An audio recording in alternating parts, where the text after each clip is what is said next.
And one of the things I wanted to jump into is the Hunter Biden interview last week, because this kind of got lost in the shuffle, and you haven't seen a bunch of news made about this, but the Hunter Biden interview with Good Morning America. Now, we've kind of truncated the interview for you, or we've really annotated it to bring you the most important parts. And I wanted to start out with his denial that he ever discussed any of his business dealings with his dad. And you got to listen to this, because he says no, but then he says, well, but then there was that one time. So you just got to listen to this. What Hunter Biden says, he never discussed Ukraine with his dad. Did you and your father ever discuss Ukraine? No. As I said, the only time was after a news account, and it wasn't a discussion in any way. There's no but to this. No. I love it. No, but as I said, the only time was after a news account. Okay, well, that's not a no then. But then he's like, but there's no but after this, even though I just did a but. But anyway, how about his qualifications for the Burisma board? You had to love this series of questions and answers as he goes through what his potential qualifications were to sit on this board, where I think he was being paid, it's now coming out, maybe $83,000 a month for sitting on this board. When he said, I hope you know what you're doing, what did he think you were doing? Well, he read the press reports that I joined the board of Burisma, which was a Ukrainian natural gas company.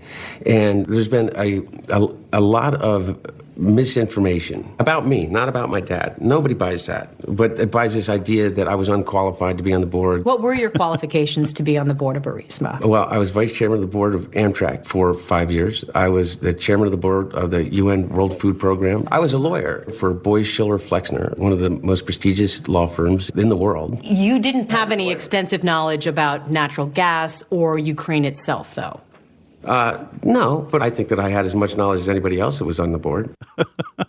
So an impressive board that Burisma's put together.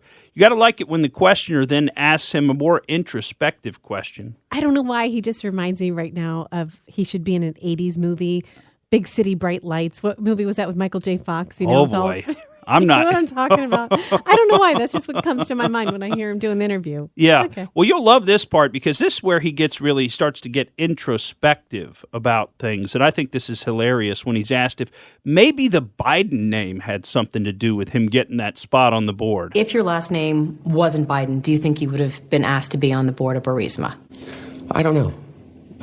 Probably not. I don't think that there's a lot of things that would have happened in my life that if my last name wasn't Biden. Including being on the Amtrak board, right? Because that was a gimme from his dad as well. Now, how about this, where the interviewer asks him, about his regrets or whether he's made any mistakes? And I think these kind of questions are very revealing, because he does state that he has some regrets, and maybe he made a mistake in taking this board position. Do you regret being on the board to begin with?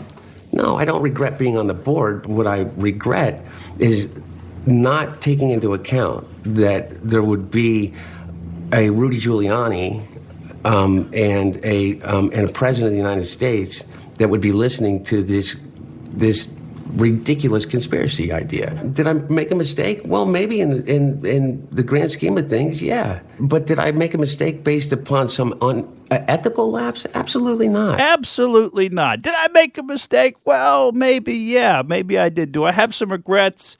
Well, I don't regret being on the board. I just regret the fact that there's a guy named Rudy Giuliani and Donald Trump who were going to talk about it. That's what I regret, right? So does that ring hollow to anybody else?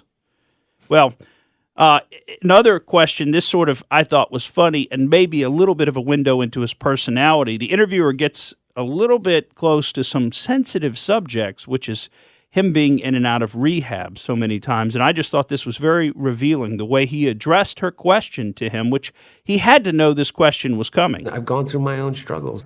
In and out of rehab 7-8 times. Say it nicer to me. Say it nicer to me. Sought treatment for an issue like Sought most treatment people. for substance abuse issues so 7 or 8 insensitive. times. I'm so sorry. But I want, I think this is a human question. Yeah. Do you worry? No, but for real, let me say something. Do you worry that all of this noise, even though it's just noise, No, I don't worry. that it could affect your sobriety? Of course. Look, you don't want to live in the worry of it, because then you're feeding the beast. Feeding the beast, huh? Then you're feeding the beast. Boy. Well, I tell you what, it was a pretty pathetic interview, I thought, overall, and not very impressive when he's telling the questioner, you have to be nicer to me. I think that's a very telling look into a little bit of his personality and how he feels about these things. I thought she was pretty nice. I thought she was very nice. I mean, could she have lobbed softballs at him? She didn't turn the screws at all. She didn't say, well, what about, where you said in the New Yorker that you talked to your dad about this stuff? What about that? I mean, they didn't take any of his statements, which, don't have the ring of truth to them, some of them, and try to fact check him or put him on the spot at all. It was a softball interview. But nevertheless, he says she really needs to be nicer to him.